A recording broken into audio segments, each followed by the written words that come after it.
What if I told you the next financial crisis might already be in motion, and most people won't see it coming until it's too late? In 2008, millions lost jobs, homes, and life savings. Markets crashed, banks collapsed, governments panicked. And here is the scary part. Some of the warning signs that we are seeing today look uncomfortably similar. But is this really another 2008? Or is something even bigger and different building under the surface?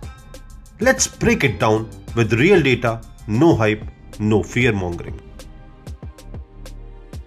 So let's talk about what actually happened in 2008. Because before we predict the future, we need to understand the past.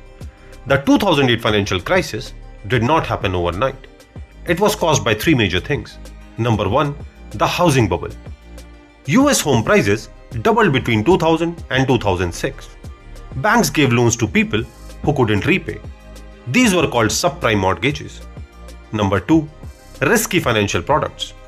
Banks bundled bad loans into securities, sold them globally as safe investments.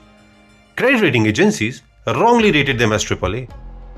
Number three, too much leverage. Big institutions borrowed heavily. Some banks were leveraged at the ratio of 30:1. When housing prices stopped rising, everything collapsed. The result? Global markets crashed. More than $10 trillion were wiped out. Lehman Brothers collapsed. Unemployment skyrocketed worldwide. Now let's look at today's data, because this is where the things get interesting. Number one, global debt is at record highs. Global debt today is more than $310 trillion. That's over 330% of global GDP. In 2008, it was 280%, meaning the system today is more leveraged than before. Number two, interest rate shock. To fight inflation, central banks raised interest rates aggressively. US Fed from 0% to 5% in 1 year. RBI, ECB and Bank of England followed the same trend. Why this matters? Well, the higher rates equal expensive loans, pressure on businesses, stress on banks. This is exactly what broke the weak institutions in 2008. Number 3. Commercial real estate crisis, a silent risk. This is the one that people are ignoring, and it is big. Office buildings are empty post-COVID. Property values are falling. Loans are coming due at higher interest rates. In the US alone, $1.5 trillion in commercial real estate debt is due by 2025-2026. If companies default, banks take the hit. Sounds familiar? Now let's connect the dots. Bank failures have already started. In 2023, Silicon Valley Bank collapsed. Signature Bank collapsed. This was the second largest bank failure in US history. And the cause? Interest rate mismatch plus bad risk management. Exactly the type of cracks we saw before 2008. One of the most reliable recession indicators is yield curve inversion. And when short-term interest rates are greater than long-term rates, this has predicted 2000 crash, 2008 crisis, COVID recession. And it's been inverted for a long time recently. And then we are seeing slowing global growth.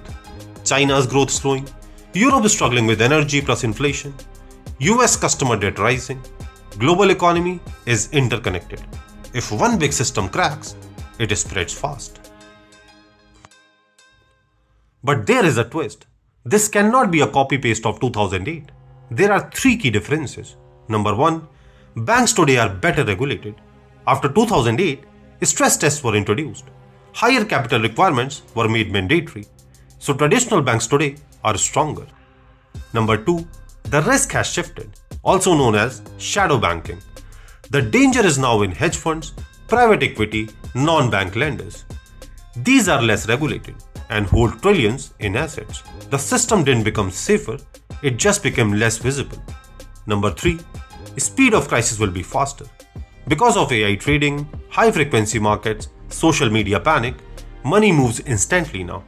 A crisis that took months in 2008 could happen in days or even hours today. Now let's connect everything. If this chain reaction starts, few things are going to happen. Number one, commercial real estate defaults. Number 2, banks take losses. Number 3, credit tightens. Number 4, businesses fail. Number 5, unemployment rises. Number 6, markets crash. That's your recession spiral. And if the panic spreads, it can turn into a financial crisis. So what should the common folks do? Well, they need to follow a certain strategy.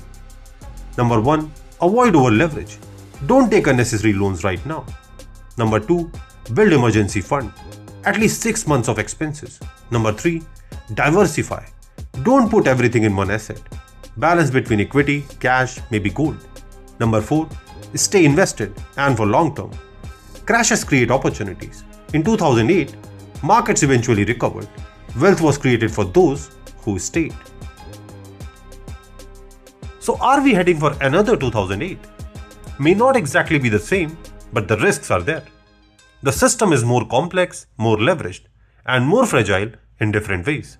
And remember, crashes don't come with announcements. They build quietly. And then they happen. If you want more deep, no BS breakdowns on money and economy, do not forget to subscribe. Thank you for watching.